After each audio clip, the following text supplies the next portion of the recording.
Vous suivez Serpav TV à travers le monde. Bienvenue à cette session d'actualité qui commence par les sommaires. L'eau potable s'est fait de plus en plus rare dans la ville de Tchimboulou. La société civile locale incrimine les agents de la régie des eaux de la contrée. Voilà tout pour les titres. Bienvenue à tous.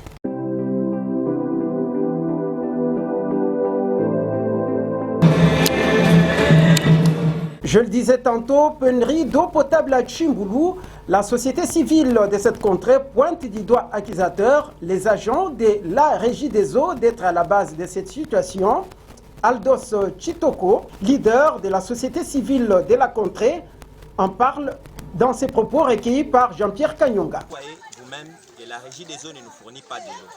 La régie des eaux ne nous fournit pas de l'eau, pourquoi? Parce que l'ancien chef qui était ici à Tchimboulou, dont les injonctions à partir de Kinshasa où il est permis comme agent de carrière, aux techniciens qu'il avait formés pour qu'ils ne fournissent pas de l'eau, afin qu'on dise que celui qui joue l'intérim est incompétent pour qu'il lui retourne. C'est ce que nous demandons à la direction provinciale et au niveau national pour qu'on change. Soit les techniciens qui est ici qui nous trahit, qui ne veut pas donner. Parce que la régie des eaux à Tchimboulou, l'eau est vendue à main. C'est la population avec son argent qui achète chaque jour au niveau des bornes fontaines, comme vous voyez derrière moi, et donne l'argent, on lui donne de l'eau. Mais comment est-ce qu'aujourd'hui, la régie des eaux est incapable? Tout autre chose, participer à l'organisation de l'élection des gouverneurs, mais aussi s'enquérir des formations, de l'évolution des formations, de la cartographie de la Commission électorale nationale indépendante au Kasaï central. Voilà l'objet de la mission du séjour de la questeur adjointe de la CENI au Kasaï central. Jean-Pierre Kanyonga, reportage. La questeur adjointe de la Commission électorale nationale indépendante CENI séjourne au chef-lieu de la province du Kasaï central dans une mission officielle. Madame Sylvie Birembano Baloumé confirme être à Kananga pour une intense activité ainsi que les élections du gouverneur et vice-gouverneur dans cette province du Kasaï central. Comme vous le savez, la CENI a lancé et publié sa feuille de route depuis le 3 février 2022.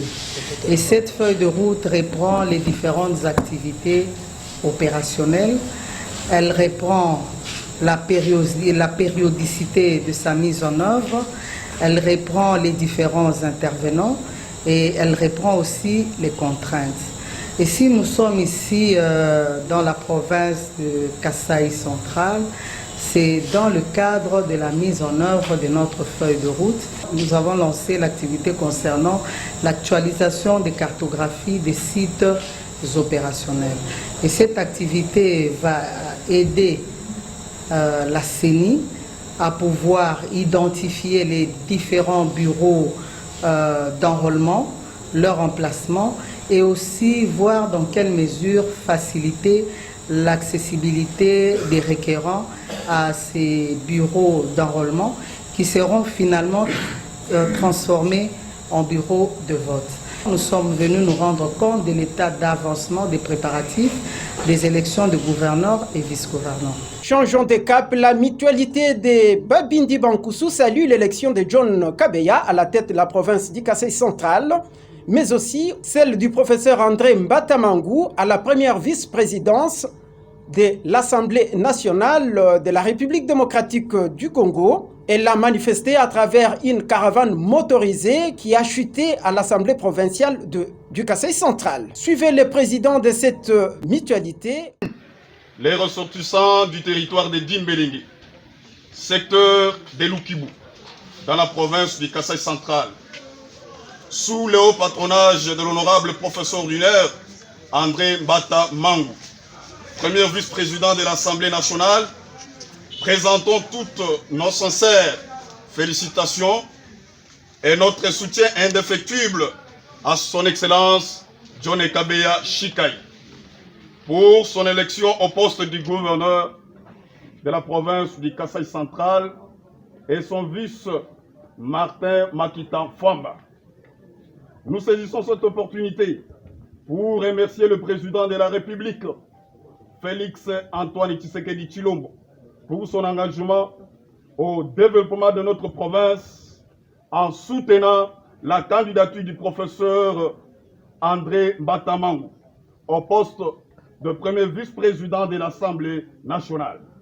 Et puis, un dîner de plaidoyer a été organisé au Kasaï central. L'initiative est du projet Breakthrough Action. Il s'agit d'une activité en marge de la journée internationale de la lutte contre le paludisme, observée le 25 avril de chaque année. Suivez ce reportage de Jean-Pierre Kanyunga. Dans le cadre de la célébration de la journée mondiale de lutte contre le paludisme, la division provinciale de la santé du Kasaï central, avec l'appui technique et financier de PAT et projet Breakthrough, grâce au financement du peuple américain, plusieurs autorités politico-administratives, les leaders communautaires et les membres de la FEC de la place ont pris part à cette grande manifestation 10 jours.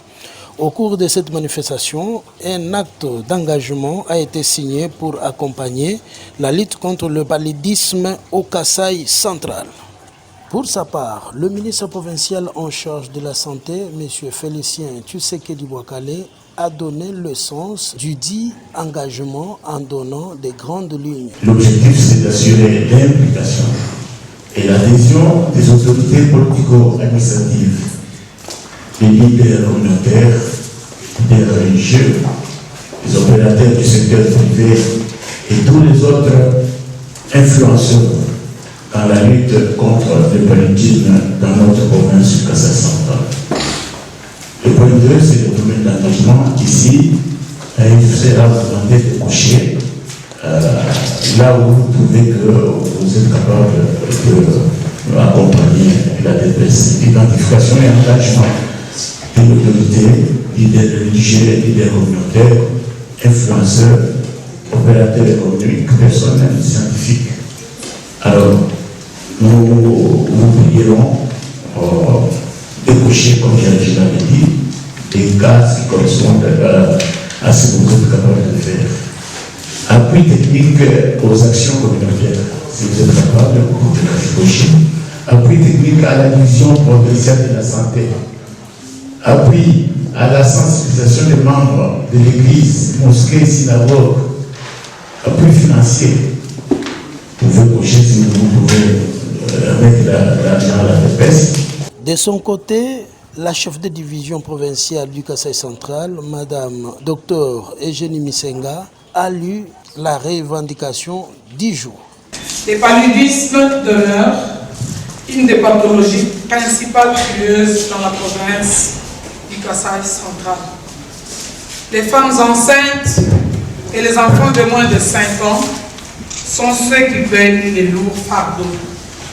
Il représente un obstacle important au développement et un facteur de pauvreté du fait de ses conséquences dans les ménages et les pays, notamment les coûts élevés de prise en charge des épisodes de maladie, baisse du rendement scolaire et de la productivité liée à l'absentéisme, morbidité et mortalité très élevées, surtout parmi les enfants de moins de 5 ans et les femmes enceintes.